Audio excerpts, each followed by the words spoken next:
warehouse management encompasses the principles and processes involved in running the day-to-day operations. And this includes receiving and organizing warehouse space, scheduling of labor, managing inventory, and fulfilling orders.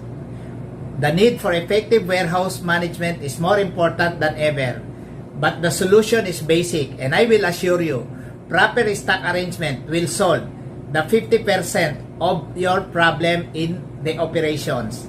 Proper stock arrangement and 5S will give you the ease and convenience in cycle counting for accuracy, stock picking for productivity that will minimize the hunt and search operations. The following slides will explain in details the procedures. Thank you very much and please subscribe. Shukran.